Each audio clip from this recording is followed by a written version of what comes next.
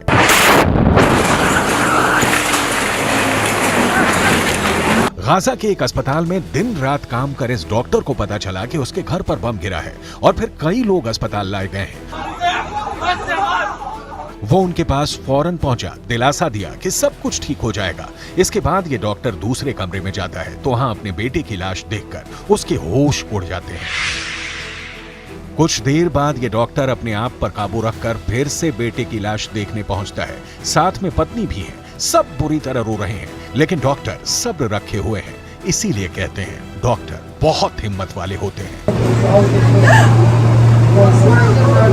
उनका पेशा ही ऐसा होता है, बहता हुआ खून, दर्द से कराते लोग। लेकिन जब किसी डॉक्टर के सामने अपने ही बेटे की लाश हो और वो रो भी ना पाए, यही गाजा का दर्द है जो इजराइल की बमबारी के बीच बार बार उभर कर पूरी दुनिया तक पहुंच रहा है।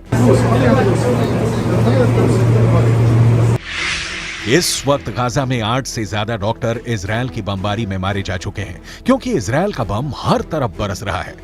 गाजा पर इजराइल की लगातार बमबारी जारी है। पूरी गाजा की सीमा पर इजराइल की सेना तैनात है। माहौल बहुत तनावपूर्ण है क्योंकि 2005 के बाद पहली बार इजराइल गाजा में घुसने की तैयारी में है, लेकिन अब तक जो हमले किए गए हैं वो एयर स्ट्राइक और कुछ दूरी से तोप के जरिए ही किए गए हैं और अभी इंतजार है घुसने का इजराइल को गाजा के अंदर। टारगेट सिविलियन है या हमास, इसका फर्क कर पाना उसके लिए मुश्किल हो गया है। गाजा में 2500 से ज्यादा मौत होने के बाद बेंजामिन नेतन्याहू के पास अपना रिपोर्ट कार्ड दिखाने के लिए कुछ नाम हैं जो हमास के खिलाफ बड़ी चोट कहे जा रहे हैं। इजराइल का खूनी छापा अब बड़े बड़े दावे कर रहा है। नेतन्याहू के खूनी छापे में हमास के कई कमांडर मारे जाने का दावा किया गया है। 7 अक्टूबर के बाद से इजराइल गाजा पर लगातार बमबारी कर रहा है।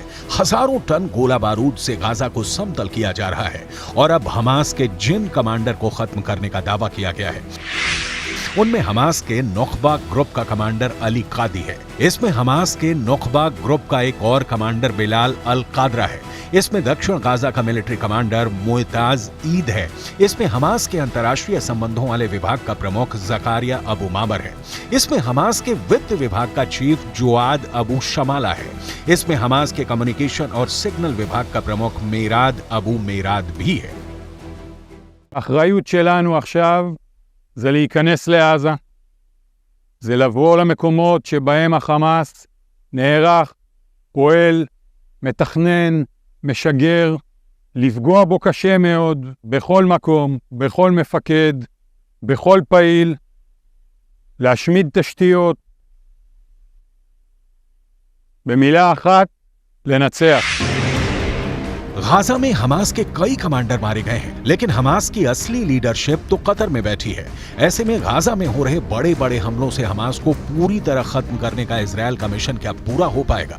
ये ऐसे सवाल हैं जिसका जवाब इजराइल की जनता भी जानना चाहती है और अमेरिका के विदेश मंत्री एंटनी ब्लिंकन भी जानना चाहते हैं। ब्लिंकन 5 दिन में दूसरी बार इजराइल पहुंचे तो इससे गाजा इजराइल युद्ध की बढ़ती हुई रेंज और इसके एक बड़े युद्ध में तब्दील होने के खतरे को समझा जा सकता है। I had very good conversations both with the Crown Prince in Saudi Arabia and here in Egypt with President al-Sisi, and also heard, I think, a lot of good ideas about some of the things we need to do moving forward, including practical ideas on getting assistance to Palestinians in Gaza who are in need. Gaza पर चढ़ाई के लिए Israel की force ने उसे चारों तरफ से घेरा हुआ है।